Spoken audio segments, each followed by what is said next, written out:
Ahojte, dnes si povieme, ako efektívne nastaviť Facebook reklamu. V modelovom príklade si povieme, alebo respektíve použijeme modelový príklad účtovnícku kanceláriu, ktorá potrebuje nových klientov, osloviť nových klientov, ich získať a tak ďalej. Takže začneme tlačidlom vytvoriť novú reklamnú kampaň. Máme tu vlastne viacero možností na výber. Postupne si povieme, ktorá možnosť vyhovuje nášmu modelu čo najviac. Takže prvá možnosť je tu vlastne zvýšenie povedomia. Používa sa najčastejšie pri brandových kampaniách alebo pri kampaniách, kde firma ide na trh s novým produktom alebo s novou službou. V prípade si potrebuje vytvoriť na trhu, áno, svoju pozíciu, tzv. Pozicioning trh. Ďalšia možnosť, máme tu obchodný cieľ návštevnosť, to znamená zabezpečiť tzv. Traffic smerom na web alebo na e-shop. Ako náhle berieme do úvahy spomínaný modelový príklad účtovníčku, tak v tom prípade by sme mohli použiť tento obchodný cieľ, kde by záujemcovia o účtovníctvo skončili, áno, na webe priamo účtovníckej kancelárie. Ďalej tu máme vlastne obchodný cieľ interakcie.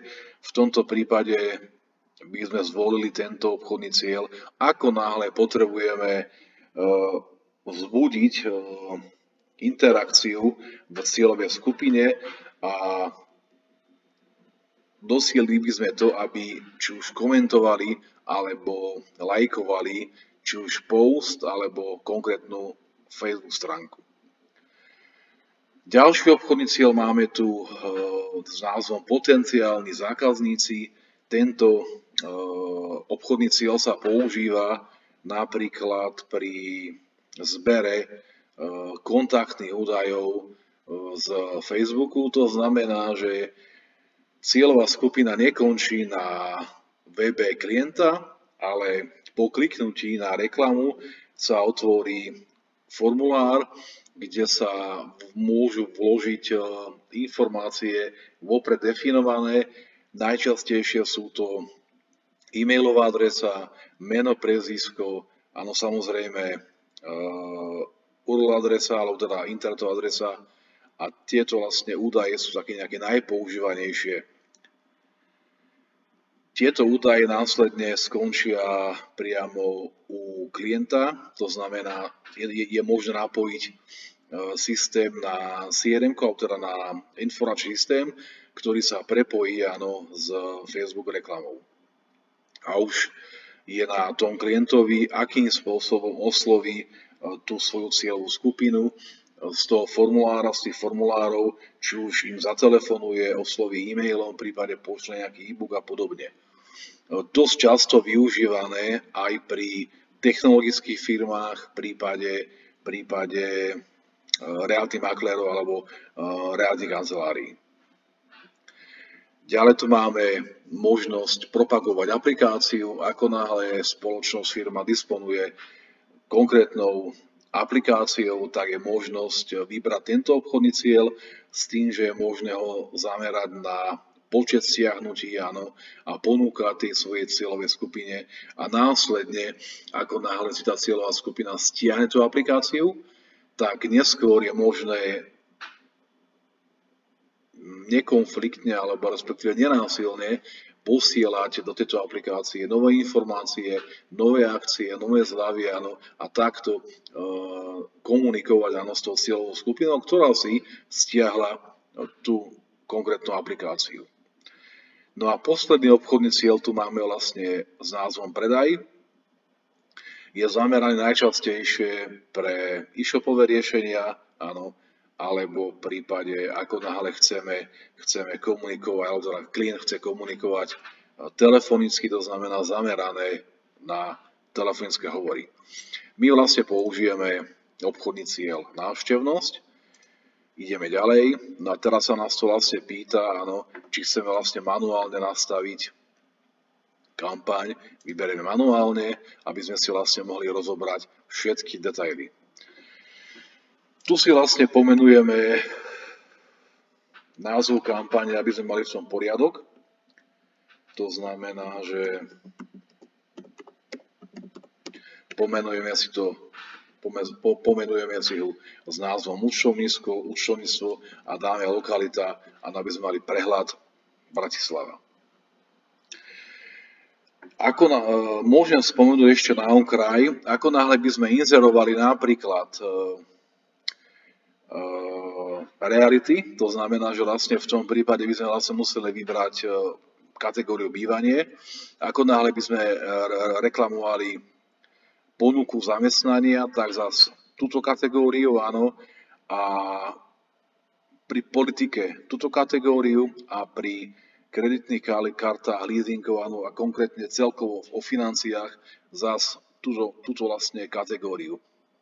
V čom je rozdiel? Ako náhle sa bavíme o iných možnostiach alebo kategóriách, ktoré sú okrem týchto štyroch, tak Facebook ako taký má iné kritériá a v týchto štyroch kategóriách máte kritériá prísnejšie.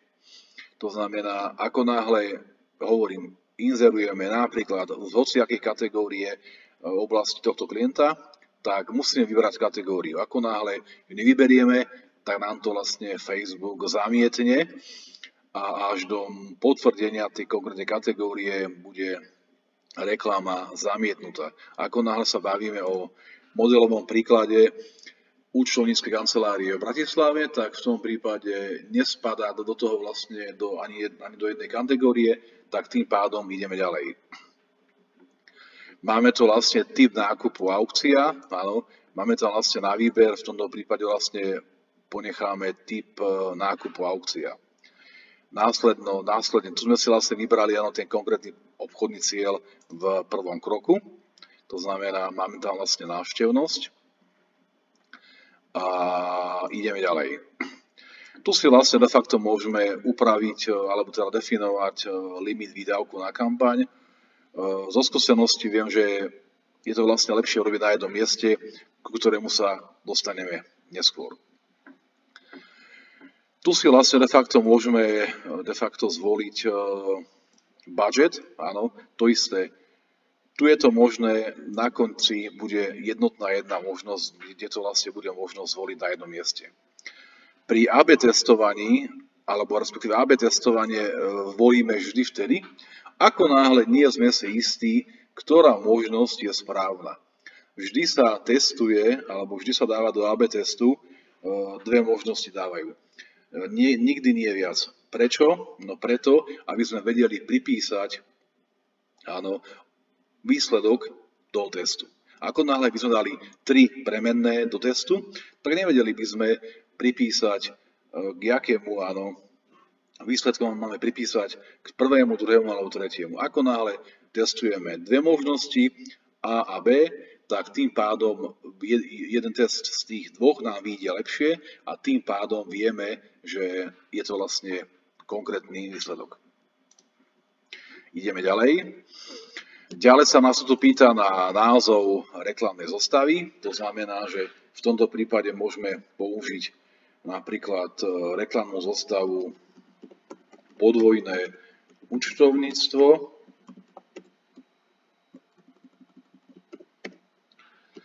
a ideme ďalej. To znamená, tu sa nás opäť pýta na konverziu, to znamená, že inak povedané, čo sa má stať, ako náhle cieľová skupina klikne na reklamu. Takže v tomto prípade si vlastne vybrali poslať trafik na vašu web stránku, to znamená, aby vlastne cieľová skupina skončila priamo na webe. Toto vlastne sme spomínali pri tom prvom kroku, to znamená stiahnuť aplikáciu, toto vlastne otvoriť kontaktný formulár, Instagram, alebo telefonické hovory. Tu si vlastne môžem vybrať cieľ, to znamená, že v tomto prípade máme tu viac možností, maximalizujte počet zobrazení cieľovej stránky alebo maximalizujte počet kliknutí na odkaz. Je to veľmi, veľmi podobné, ale zároveň veľmi rozdielne. To znamená, že je lepšie si to otestovať, čo funguje lepšie pri vašej cieľovej skupine. To isté vlastne platí, áno, aj pri týchto ostatných cieľoch. Takže dostávame sa k ďalšiemu bodu. Tu sa nás to vlastne pýta na to, koľko ste ochotní investovať za splnenie jedného cieľu. To znamená, že je to nepovinný údaj, buď definujeme napevno, alebo necháme túto možnosť na zvážení a vyhodnotení Facebooku. Ďalej tu máme možnosť fakturácie za impresie, áno, alebo za kliknutia. Takže ponecháme si za impresie. Inak povedané, impresie sú v podstate kvázi ako zobrazenia reklamy. Kliknutia na odkazy, CPC je vlastne veľmi jasné, veľmi logické. Ďalej, typ doručenia, je to vlastne nastavený štandardný, v prípade vlastne je možné použiť zrýchlený. Ďalej tu máme možnosť už spomínaného rozpočtu, to znamená, že môžeme si vybrať či už denný, alebo celkový rozpočet. Zo skúseností viem, že sa reklamy riešia dlhodobo, to znamená, definuje sa denný rozpočet, to znamená, koľko chceme za jeden deň minúť rozpočtovo. Následne máme tu možnosť definovať si ukončenie reklamnej kampane, či už ju použijeme, definujeme si konkrétny koniec reklamnej kampane, či už dátumu alebo času, alebo to necháme bez ukončenia a tým pádom ide nepretržite reklama, až pokiaľ ho manuálne nevypneme. Takže takýmto spôsobom následne dostávame sa na lokalitu. To znamená, že keďže účtovníčka pracuje v Bratislave, takže jej obchodný cieľ, respektíve cieľová lokalita je Bratislava. Môžeme zvážiť či už mesto, alebo celkový kraj. To isté platí aj pri iných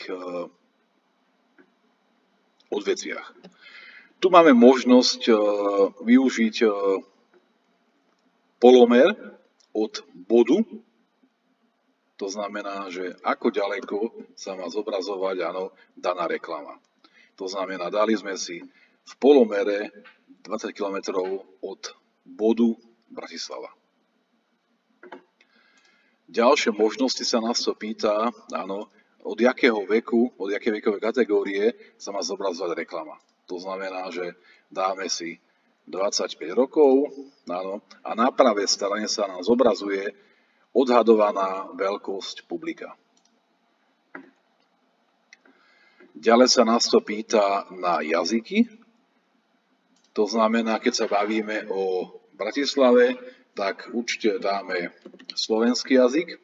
Slovenčina je na mieste zvážiť aj pri iných oblastiach, napríklad český jazyk, anglický jazyk, v prípade, ako nás sa bavíme o južnom Slovensku, tak maďarský jazyk. Ako nás sa bavíme o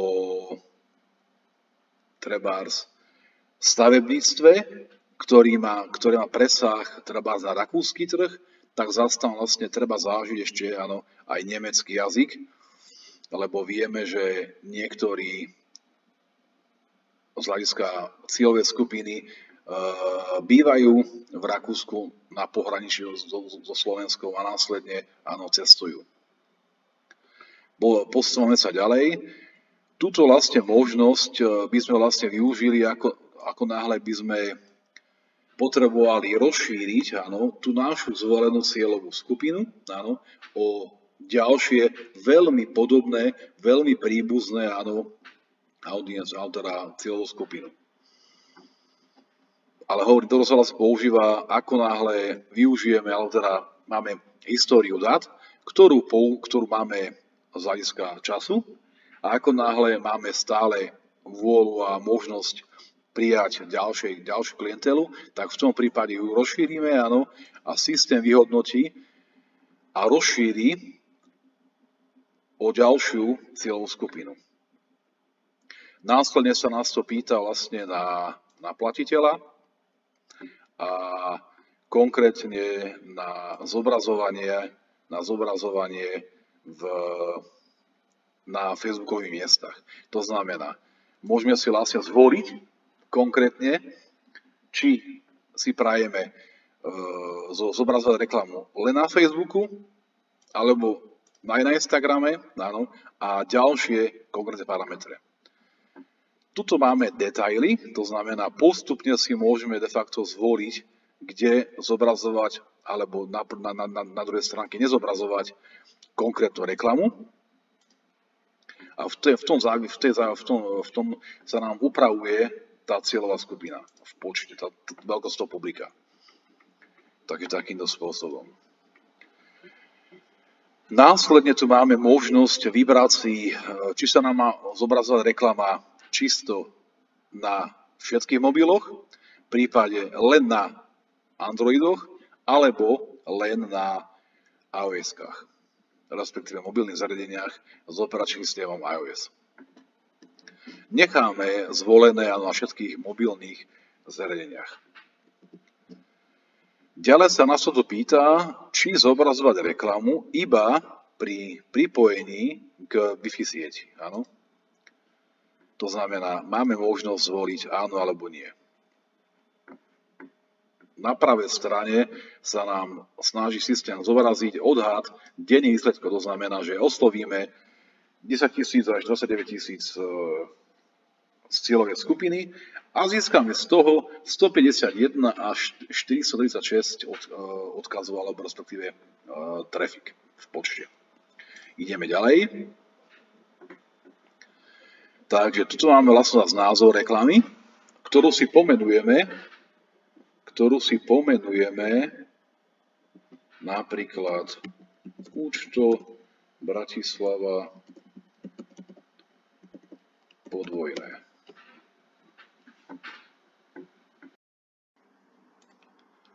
Ďalej pokračujeme vo vložení obrázku do inzerátu. To znamená, predtým sme si napísali názov reklamy a ideme ďalej. Vyberieme si stránku na Facebooku, prípadne stránku na Instagrame a vyberieme si možnosť zdroja, či už manuálne vložiť obrázok, áno, alebo v prípade katalóg používaný pri e-shopoch, keď sa vlastne vkladá celý feed produktov. Tu si vlastne vyberiem jeden obrázok alebo video, v tomto prípade riešime obrázok, áno, kde sme si vložili konkrétny obrázok a zobrazili. Následne tu môžeme vložiť primárny text, to znamená, že môžeme použiť napríklad spracovanie podvojného účtovníctva v Bratislave.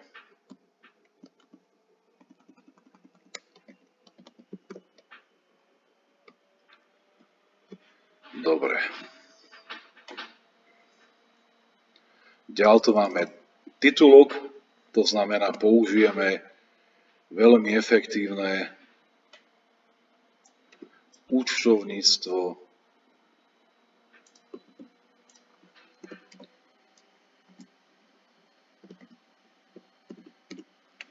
v Bratislave a môžeme použiť áno ešte aj popis. Z pravej strany sa nám to krásne zobrazuje, ako to bude vyzerať priamo v praxi.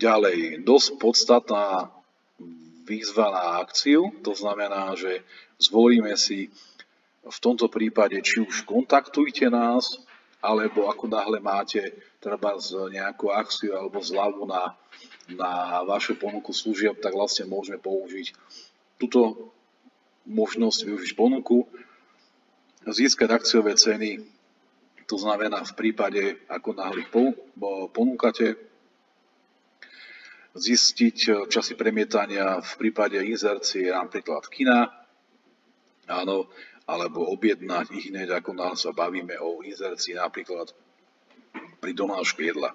My si tu vlastne necháme takú všeobecnú informáciu, že viac informácií, áno.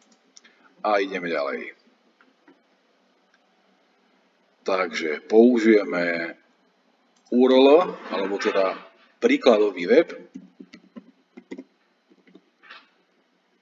účto BA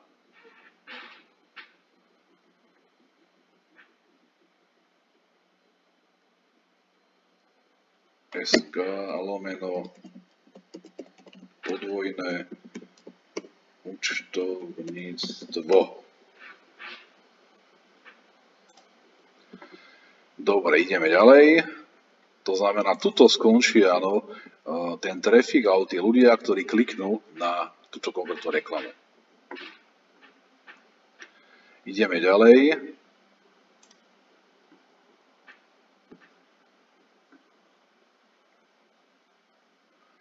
Ďalšia možnosť, ktorú si vlastne môžeme vybrať, či osloviť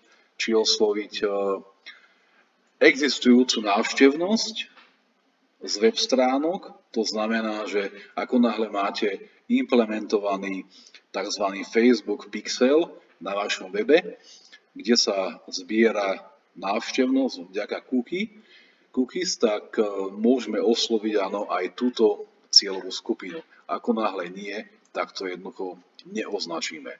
Zo skúseností, čo viem, je lepšie to označiť, lebo ten trafik, alebo teda tí ľudia, tá cieľovka už videla vašu stránku, je stotožnená s vašim webom, áno, a veľmi ľahšie, alebo teda jednoduchšie sa predáva služba firme, ktorá už pozná, áno, danú firmu, ako získanie čisto nového zákazníka. No a nakoniec de facto už stačí len kliknúť na uverejniť a do malej chvíľky bude inzerát aktívny. Vidíme z pravej strany, že sa publikuje 1, 2, 3 a následne prejde to Facebook kontrolou a pôjde to do inzercie. Toto je všetko. Ako náhle máte otázky, tak neváhajte sa pýtať nižšie v priadkoch.